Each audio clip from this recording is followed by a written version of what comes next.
Hello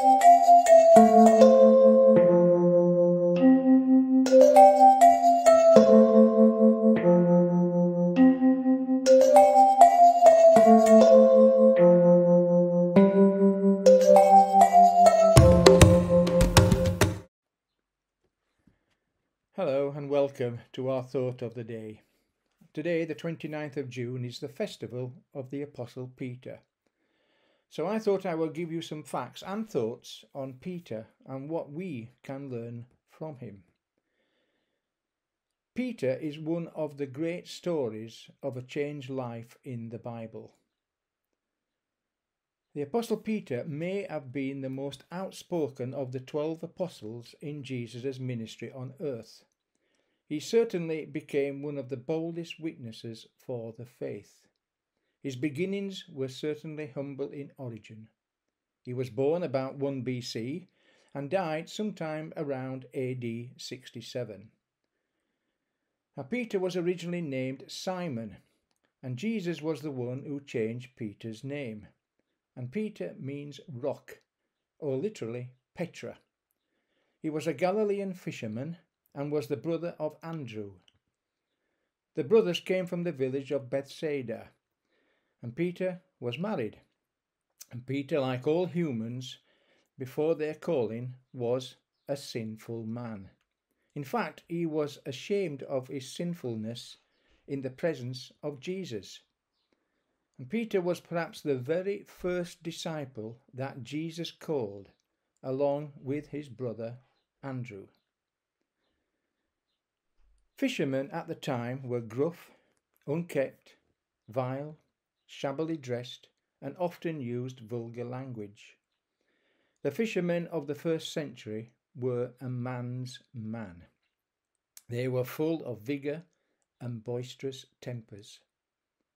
This is perhaps why James and his brother John were called the sons of thunder.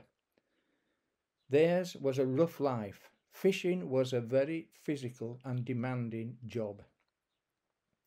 They must have been somewhat fearless, because some of the storms that came quickly upon the Sea of Galilee were fierce and furious.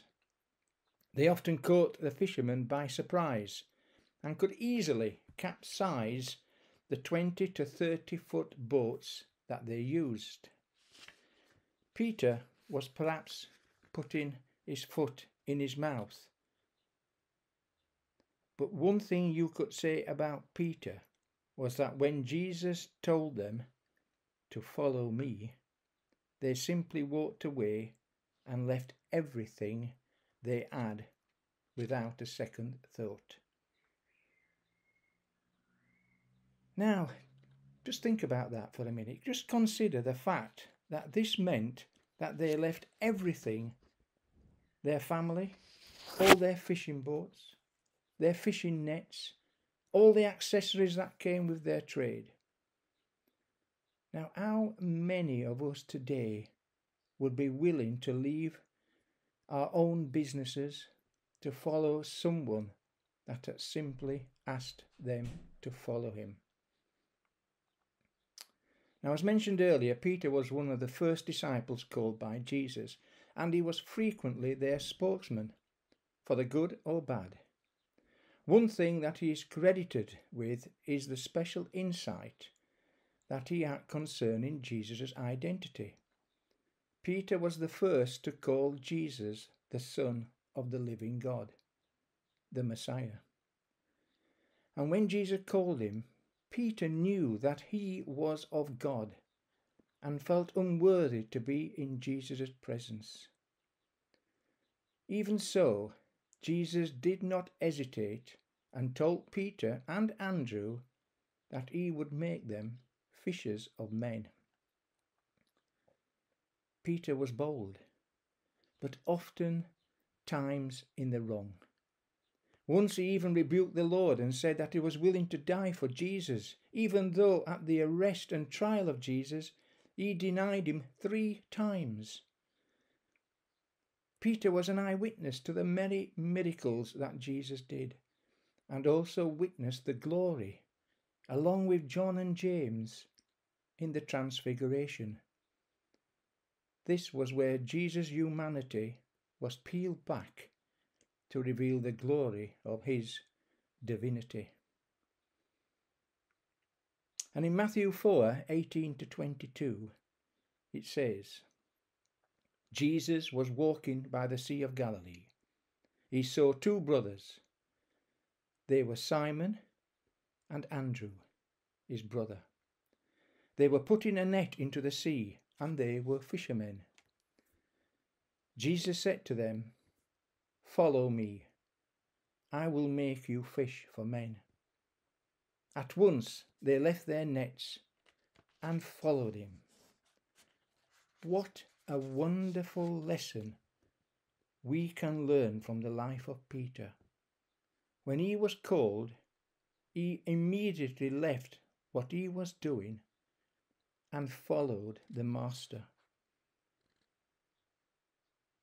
Jesus called Peter not to make him a slave, but to help him fulfill his purpose in life. Jesus said, "Follow me."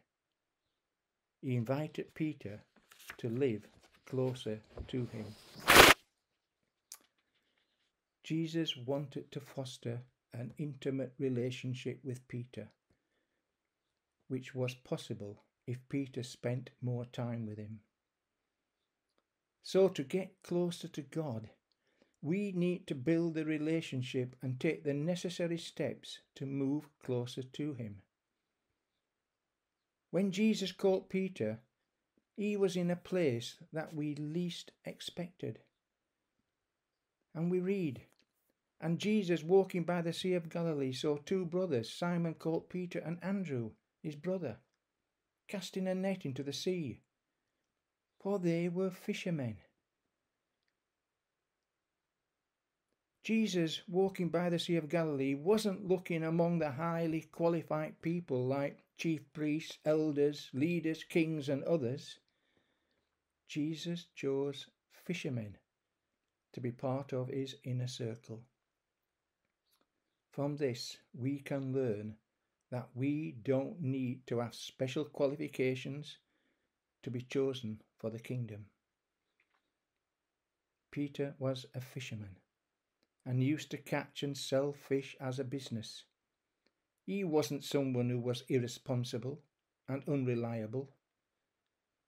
He was diligent, hard-working. Otherwise, I don't think Christ would have chosen him. When Jesus called Peter, he was at work. When Jesus Christ was in a discussion with his disciples, he asked a question. "Who do men say that I, the Son of Man, am?"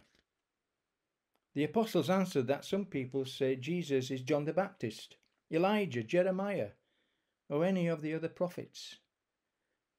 But it was Peter who gave a powerful answer. He said, "You are the Christ, the Son of the living God."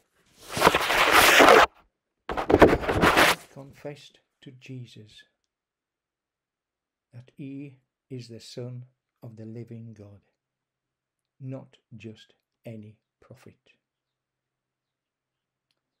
When Jesus heard these words from Peter, he made a pronouncement. "Blessed are you, Simon Bar-Jonah, for flesh and blood has not revealed this to you, but my Father who is in heaven." When we truly accept Christ as our Saviour, we are blessed and seek a personal relationship with our Saviour. And from an arrogant, cocky man, Peter became a humble, willing, obedient servant to the Lord, even to death. This was a lifetime, 65 to 67 years, of which his last 33 would be devoted to proclaiming the gospel of Jesus. So,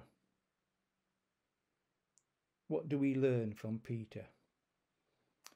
Well, we have to, when Jesus calls, we need or have to answer. We need to have a close connection with God.